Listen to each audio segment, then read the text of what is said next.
Hey everyone, Eski here to continue my series on the positions of Overwatch. If you haven't seen my last video about the main support role, make sure to check that out before this one. With my last video, we talked about how the main support is the brains of the operation, playing heroes that don't have very demanding mechanics, allowing them to see the fight from almost any angle and give information to their team. The flex support role is the other player in the support line, but what exactly does this role do for the team besides healing? Today we'll go more in depth on this position and how it helps the team.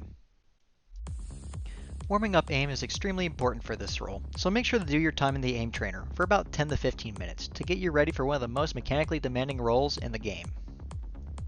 Flex support is what's referred to as the other support in the backline. The word flex means that they're able to play most heroes in the support hero pool, but are most often required to play heroes that are mechanically intensive or have to land their shots. These players often play Baptiste, Ana, Kiriko, and Zenyatta. These characters have a lot of damage built into their kits, making your damage in this role important. So being able to alternate between healing your team and damaging the enemy is a great way to get value. It doesn't only boost your stats, but also makes you generate your ultimate way faster than usual. It is helpful to remember that these heroes can do more damage than some DPS heroes, so don't be afraid to eliminate players if you feel you can do so. Get into this mindset by going into the practice range as one of these characters, and get a feel for the rhythm needed in order to switch between healing and damage dealing for about 5 minutes. A flex support's abilities can be decided between life and death, so heroes like Ana or Kiriko need to be extremely cautious on how they use these cooldowns.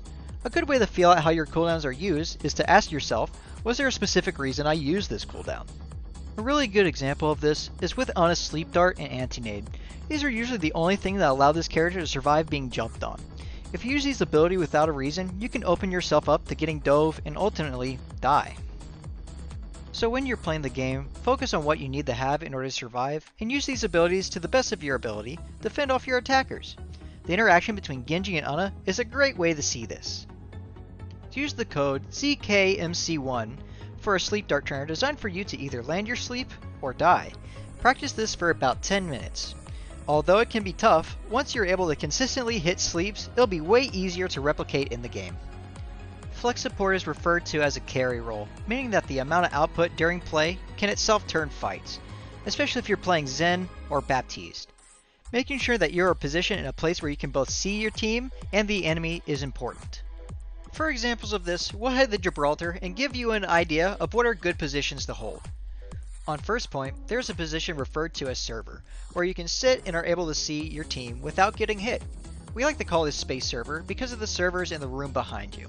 This is a great corner where you're completely safe if your team holds the space in front of you.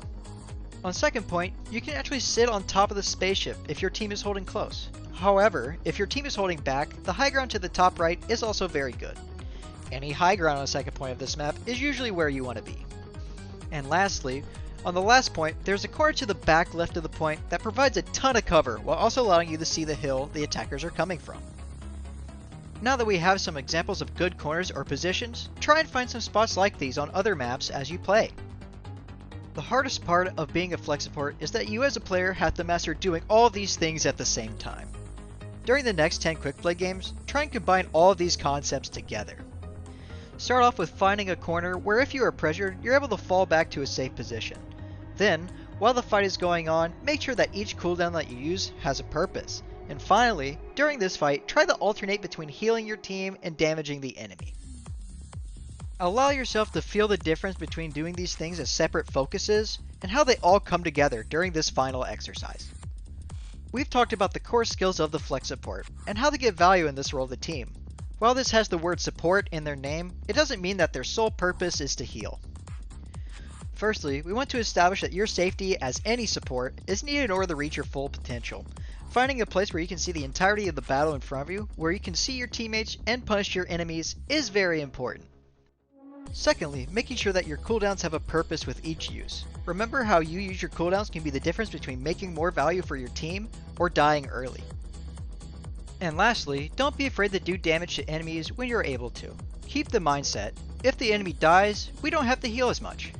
For now, this has been Eski with Game Gym. Like always, if you want to talk Overwatch or VOD review, leave a comment below or DM me on the Game Gym Discord. I hope to see you guys in the next one.